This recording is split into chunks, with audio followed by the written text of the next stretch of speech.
Welcome to the play-by-ear section for Lesson 6. For those of you who are brand new seeing these play-by-ear recordings for the first time, understand that they build on each other. So in the first few lessons I talked about the add one idea. You learn to play, say, 5 notes, and then what you're doing is you're listening to the recording in that section, trying to identify, well, what's the 6th note? And when you can play 1 through 6, you're going to listen to the recording and find out where the note 7 is. It doesn't take long doing the echo and the jam and the scale, where you're going to start to get chunks of the music. So we started to talk about last time the idea of being able to organize the song by ear, in your head, almost like a little story. Well, you do this, and then the song goes there, and then you come back to the beginning stuff, and then you do you just learn where to put stuff based on hearing chunks of music. So in this video, I'll just sort of set out some of the chunks and save you a bit of time. But the basic learning process is still the same. A person who learns to play by ear will pick it up off the recording. And when I do this, I'm listening to these recordings 50, 60, 100 times, sometimes even more, because I got that part. And it takes a little bit of patience because you're listening through stuff you already know, and you're trying to really zoom in on, what happens there? In one of the lessons, I talked about how important it is to be able to identify like landmark spots. Okay, the melody is doing this. What does the left hand do there? And once I know what the left hand note is that is matching the right hand note, it's a little bit like doing a jigsaw puzzle. You get the edges and then you fill in. You really use that approach. And so many of my comments today is a little bit like setting the edge of that jigsaw puzzle. And then your goal is to go in, listen to the recordings. I have a practice recording, slower, so it's easier to pick up. You can listen to the faster one if you want, whatever works for you. But the idea is that you get the lay of the land, right? And then you fill in the gaps. And if you're not 100% exactly what the recording is, but the melody still goes by and you still have fun playing it, it works for me. I want you to have fun. All right, so let's take a look at Can. There are a couple things with the left hand in all 3 songs. One is this rocking idea, which we covered. Right? So basically, the pinky finger, G position, the thumb, right? And then the pinky finger goes to the F sharp, right? Now, a variation of that is something called Alberti bass. I cover that in the song Cipher. G, D, B, D, right? So you're going to hear things like that.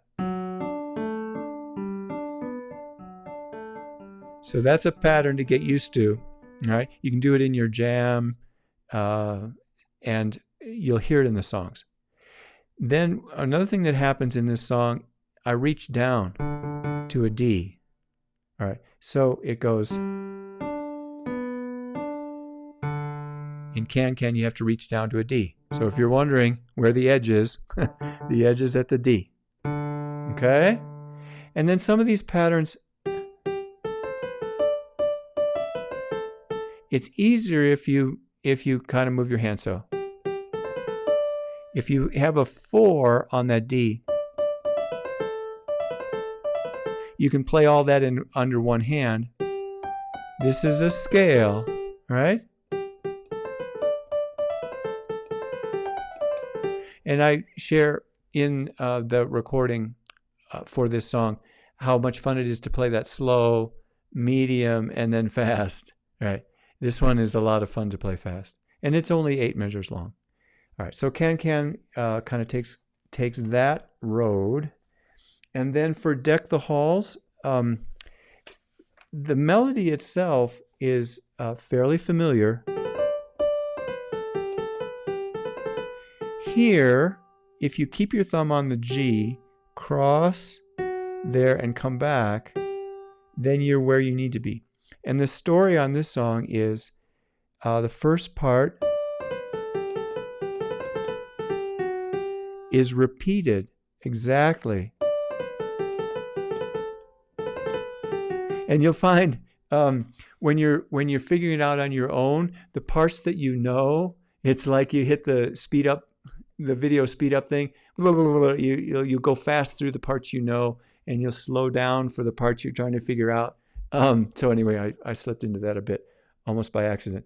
Then the third bit, we need a C sharp here. And then if you bring your thumb under, you can finish that phrase, right? So the fingering becomes somewhat of a challenging thing, and I don't expect you to understand fingerings or figure them out. So a lot of people who play by ear, like they're crossing their fingers and their thumbs are all over the place. And it's not that big a deal on a slow song, but on a fast song, you can run into difficulty because you run out of fingers. So the basic thing to keep in mind when you're doing a fingering is, well, you have to know how high you go. You know, what's the top note, right? And I want to choose a fingering where I can smoothly get through and then have enough fingers left over, right, to play that top note and not have to go under again. And then part of it is falling into the hand positions. So that'll come to you over time. You know, everybody sort of works it out, but those are the basic ideas that you have to face. In Deck the Halls, just so that you know, the left hand, and again, I cover this in the song cipher, but you're doing sixths, F sharp to D, and then E to C, and D to B, and C to A. Okay, so you go down. And that makes it sound really cool. Okay, so that's the story on Deck the Halls. And if we jump over to Mississippi Sawyer, Mississippi Sawyer is a fiddle tune. And here's where being able to slip one note higher really comes in handy. So you're doing this. If you get the 4 here, you can play all that music, right? And that's a hand position we haven't talked about, but that comes in very handy. You want to switch over to the 4. And that's all under 1. And then this is like scales. We talked about this in the jam once. And lots of scales.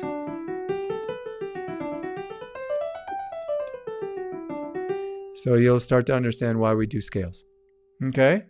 And the one other thing specifically you want to learn to do is you want to be able to cross your third finger over and then have your hand in D position.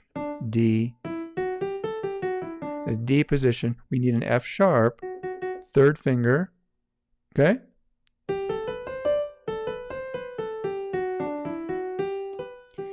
So crossing over with the third finger for the melody becomes very important there for figuring it out and not having your hands get all scrambled up. I mentioned in the foundations how much fun it is to take a song and once you know it, you just play it once a day over a number of weeks, maybe even a month.